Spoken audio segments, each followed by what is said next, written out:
Hello, my name is Philip Walters, and I did a Prezi on police militarization. Let's begin.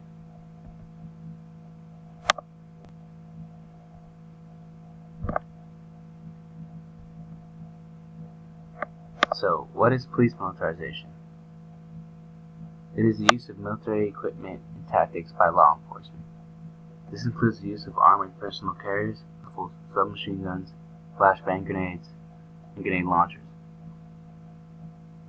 Weapons consisting of weapons that are used in special weapons and tactics groups, or SWAT teams. This style of law enforcement is associated with intelligence agency style information gathering that is aimed at the public and political activists.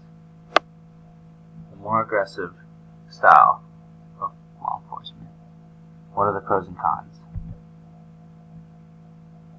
Pros are police will be able to defuse the situation quickly and remain in control, protect the community and themselves with extra force when necessary, and they can avoid being outgunned and targeted. Cons. Police take advantage and use equipment way too often. They may not be properly trained for such equipment, and there is a blurred line between military and law enforcement. Now here's a short video on police militarization.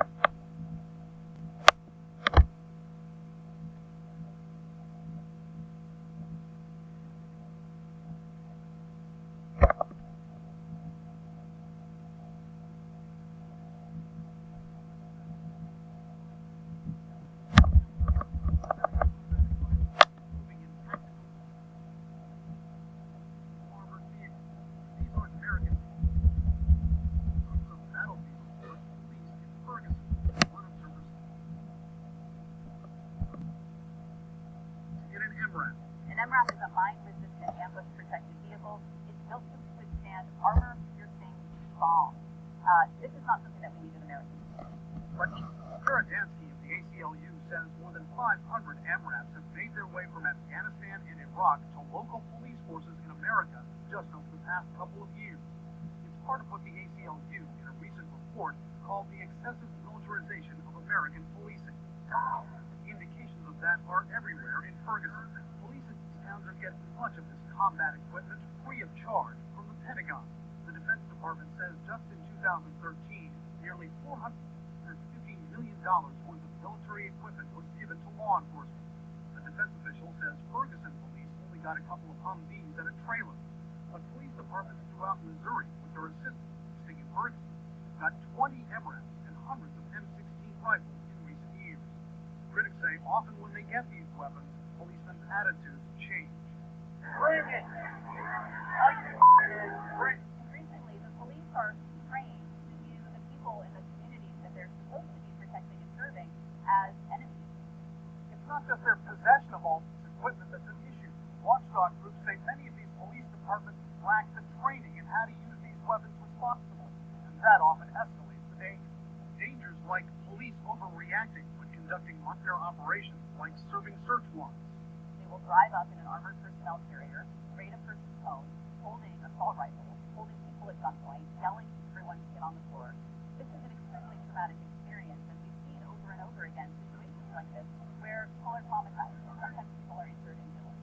But current and former police say criminals have increasingly more firepower, and law enforcement can't afford to be outgunned. If people are shooting at the police and committing acts, then the police need to protect themselves. The Defense Department supports this trend overall. While it would take you or me 4 to 6 weeks and unending hassle and documentation to secure a passport, as reported by the Washington Post, your local police force need only fill out a one-page form for an armored personnel carrier.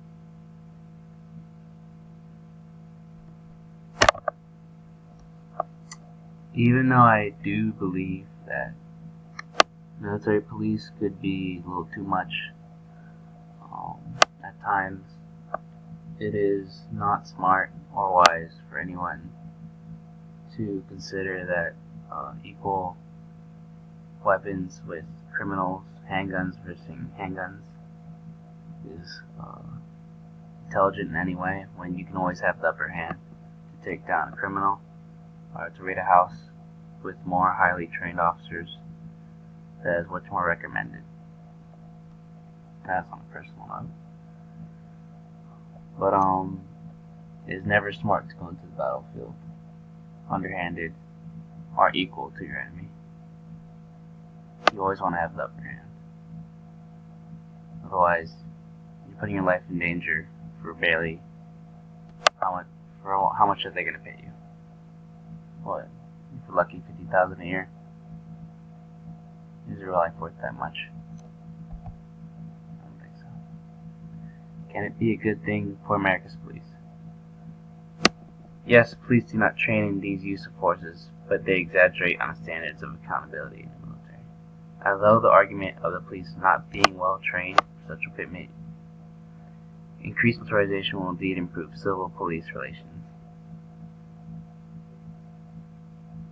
Police lack accountability, discipline, and training. And that is my presentation.